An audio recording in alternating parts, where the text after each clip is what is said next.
আমাদের সংস্কৃতি, আমাদের সংস্কার সর্বদা থাকবে আমাদের সাথে।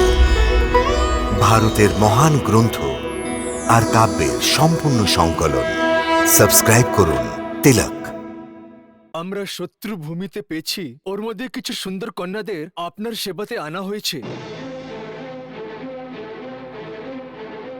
যদি আজ্ঞা হয় তাহলে প্রস্তুত করি। শুভ কাজে জিজ্ঞাসা করার কি প্রয়োজন আছে? অতি শীঘ্রই নিয়ে আসো। যথা আজ্ঞা মহারাজ।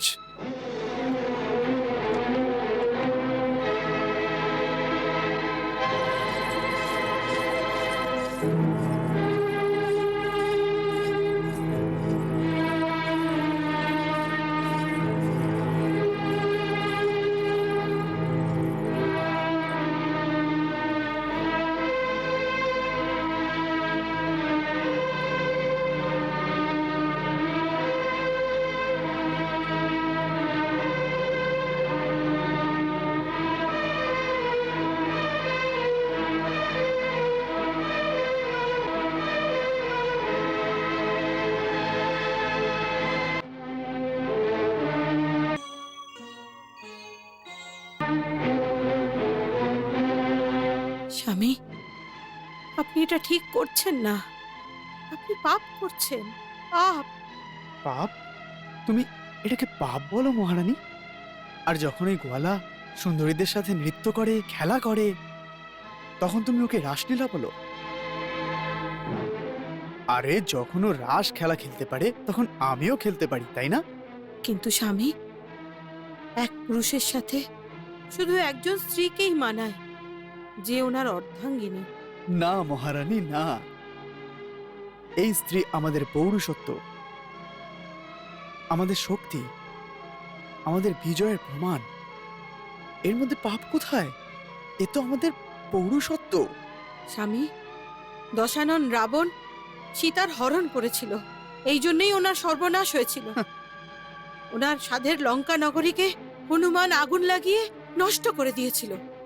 চিন্তার কোনো কারণ নেই মহারানী। এটা দ্বাপর যুগ চলছে। পণ্ডরক নগরীকে জ্বালানোর জন্য হনুমান কোথা থেকে আসবে? আর যদি হনুমান এসেও যায়, তাহলে বাসুদেব পণ্ডরক ওকে বধ করার ক্ষমতা রাখে। হ্যাঁ,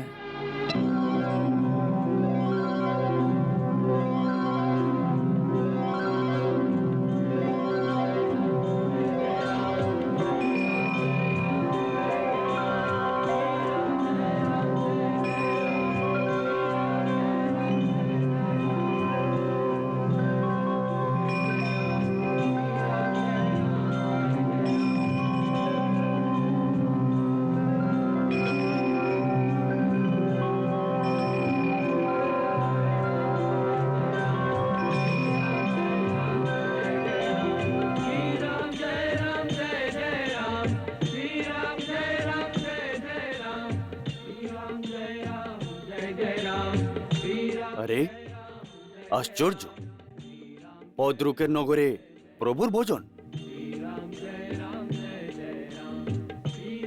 চলো দেখি এ কি ধরনের চমৎকার।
जय जय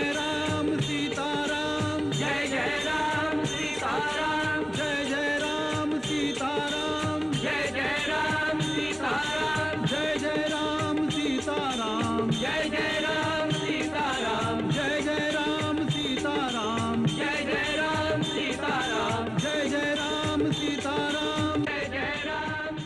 বলো শ্রী রামচন্দ্রের জয়।